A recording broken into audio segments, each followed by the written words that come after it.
Assalamualaikum warahmatullahi wabarakatuh. Izin Bu, izin mengirimkan video ilmu bahan teknik terkait materi-materi yang telah kami terima selama mengikuti perkuliahan.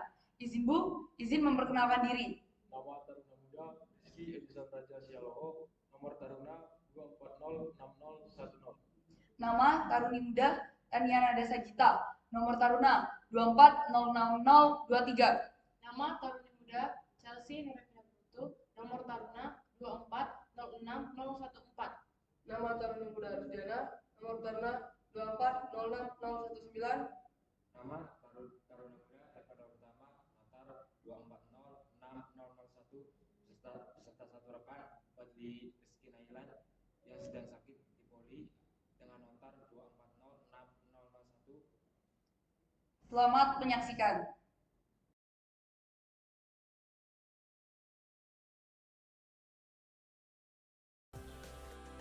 Percobaan ini diawali dengan proses pelakuan mekanik pada logam aluminium, di mana logam aluminium sebelumnya dipotong menjadi bentuk persegi panjang, kemudian dilakukan proses pemerataan permukaan plat dengan menggunakan palu, dan diamplas dengan menggunakan kertas amplas. Setelah itu dilakukan proses degreasing atau cleaning dengan cara mencelupkan plat aluminium ke dalam larutan NaOH selama 10 menit, yang berfungsi untuk membersihkan plat dari kotoran-kotoran minyak yang menempel pada permukaan logam aluminium. Plat kemudian dicuci untuk dilanjutkan pada tahap desmoothing, di mana pada proses ini berguna untuk menghilangkan kerak oksida yang terbentuk pada permukaan logam aluminium. Larutan asam fosfat 85% yang akan dipakai pada tahap ini akan dibuat terlebih dahulu dengan melakukan pengenceran ke dalam beker glass.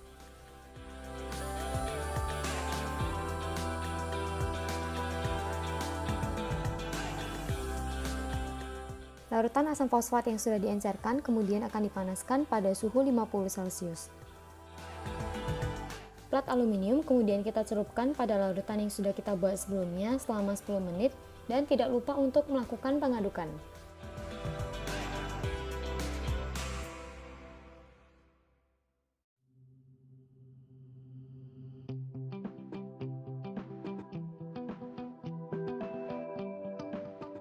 Setelah proses pencelupan, kemudian plat aluminium dicuci lagi dengan air untuk selanjutnya dilakukan proses racking. Proses racking merupakan proses penataan benda kerja untuk memudahkan proses anodizing. Nah, proses anodizing ini merupakan proses penumbukan pori-pori pada permukaan logam aluminium dengan menggunakan larutan asam dan aliran arus listrik, di mana plat aluminium merupakan anoda dan larutan elektrolit yang digunakan dalam percobaan ini adalah H2SO4. Selain itu, dalam percobaan ini kita juga akan melakukan dua variasi arus listrik dan percobaan akan dilakukan selama waktu yang ditentukan. Selama proses anodizing berlangsung, reaksi elektrolisis yang terjadi adalah reaksi reduksi dan oksidasi.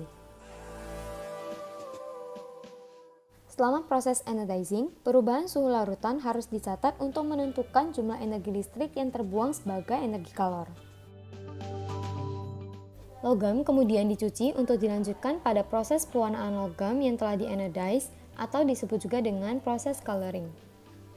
Plat aluminium kemudian kita celupkan selama 3 menit ke dalam larutan zat warna, di mana pewarna yang digunakan itu dapat berupa pewarna organik maupun yang anorganik. Setelah 3 menit, plat kemudian kita angkat dan dicuci dengan air bersih. Setelah itu akan dilanjutkan pada proses terakhir yaitu sealing atau penyegelan logam aluminium. Proses ini dilakukan dengan cara memasukkan logam aluminium ke dalam air mendidih selama 3 menit. Sekarang kita akan melakukan uji kekilapan dengan menggunakan glossimeter pada variasi parameter yang dilakukan, di mana sebelum itu alat harus dikalibrasi terlebih dahulu. Jangan lupa untuk melakukan penimbangan logam di awal, setelah pengasaman, dan setelah dilakukannya anodizing.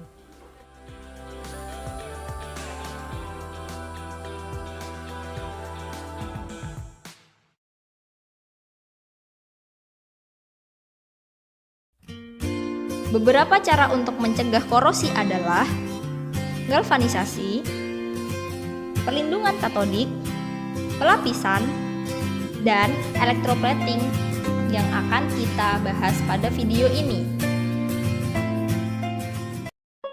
Alat dan bahan yang diperlukan adalah Yang pertama CuSO4, Aquades, logam tembaga, baterai 9 volt, kabel dan penjepit buaya, labu takar, dan paku. Setelah semua siap, ayo langsung eksekusinya. Check it out. Pertama, padatan CuSO4 dituang dan ditempatkan dalam gelas beker. Usahakan semua padatan jangan tumpah. Padatan dilarutkan dengan penambahan Aquades, kemudian diaduk hingga semua padatan terlarut sempurna.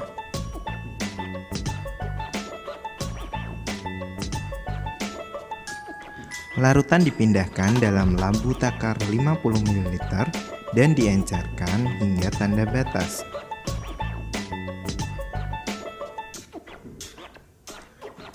Larutan digocok hingga homogen dan larutan siap untuk digunakan. Kabel merah dihubungkan dengan baterai pada kutub positif.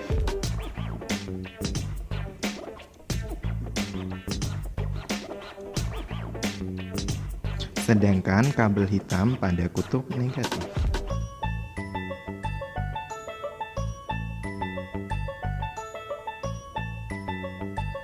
Pada sisi satunya, kabel merah dihubungkan pada kawat tembaga. Sedangkan kabel hitam dihubungkan pada paku. Kedua elektroda ini dicelupkan pada larutan CuSO4. Kemudian ditunggu beberapa saat. Paku tersebut kemudian pelan-pelan akan mulai terlapisi tembaga. Setelah selesai, rangkaian dilepas. Dan tada, paku anti karat telah siap digunakan.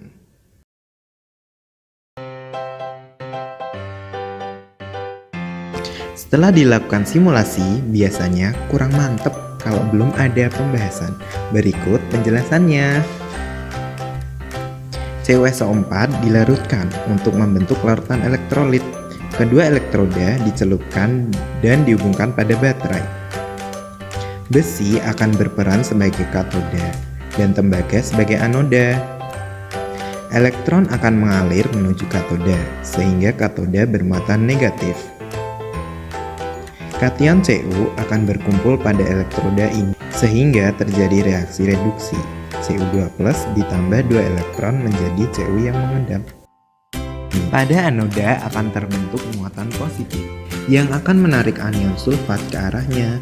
Tembaga mengalami reaksi oksidasi dengan reaksi Cu menjadi Cu2+ ditambah 2 elektron. Secara berkelanjutan, reaksi ini menyebabkan tembaga menjadi terkikis. Cu2+ yang dihasilkan dapat menuju katoda serta menjaga kadar Cu dalam larutan tetap.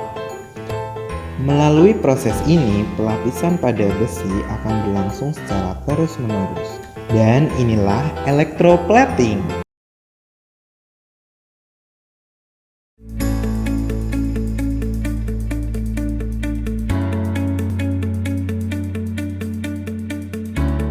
Materion Technical Materials works very collaboratively with our customers, our potential customers. We need to understand your problems, and we don't have standard products. A very common connector, used just about everywhere, is made from a copper base with electroplated nickel and gold contacts with a solderable lead. However, in some applications, the gold wears through or corrodes. So, we introduced a clad inlay alternative where the gold and nickel are fully dense. This reduces porosity and improves the overall integrity of the contact materials. Through cooperative innovation, alternative material systems using complex silver-palladium alloys with a thermally diffused gold cap were developed. This unique material combination enables engineers to design connectors that can be integrated into most extreme wear and vibration environments. On one occasion, there was a need for a novel material system that could withstand temperatures reaching 300 degrees Celsius. For this application, we introduced a stainless steel base, which was unconventional at the time. With these collaborative developments, clad ion connector materials are now widely used in safety-critical, under-hood, and harsh environment applications, solving temperature and vibration challenges worldwide. We're not looking for immediate payback. What we're looking for is long-term relationships and opportunities that go from product generation to product generation. The market for electric vehicles is rapidly expanding, and it's helping us to reduce our dependency on fossil fuels. Materion is at the center of these advancements, innovating and developing integration solutions for lithium-ion batteries. Every lithium-ion cell requires a copper anode and an aluminum cathode. The problem here is when hundreds or even thousands of cells need to be joined together to make a powerful pack. Metallurgically, copper cannot be welded to aluminum, thus not allowing us to use our electron beam welding approach of making side-by-side composites. So, our development staff began collaborating with the world's largest battery manufacturers. Innovating together, we developed a unique side-by-side cladding technology that we call Dovetail Clad. The properties of Dovetail Clad offer outstanding strength and electrical performance. Recognizing the increased demand for electric vehicles, we understood the need for an aggressive cost reduction roadmap. So we invested in and built an innovative, fully automated manufacturing cell that will support this growing market well into the future. What we've heard from some of our best customers is that our team actually becomes an extension of their development group. As handheld devices continue to become more powerful, the increasing heat generated by these electronics continues to be a nagging issue for the industry. This heat issue can also limit the capabilities and stability of these devices. Materion is helping product designers beat the heat with our new E-Stainless product. It allows them to replace structural materials with a thermal management solution that helps keep the devices cool.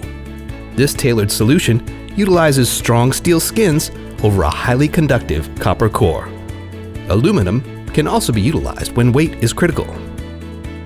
Materion's unique, new-to-the-world, GammaClad technology uses plasma cleaning to produce these previously unattainable systems with superior formability and layer uniformity. These unique composites are a driving force behind the development of these next-generation handheld devices. It's all about creating something together with you.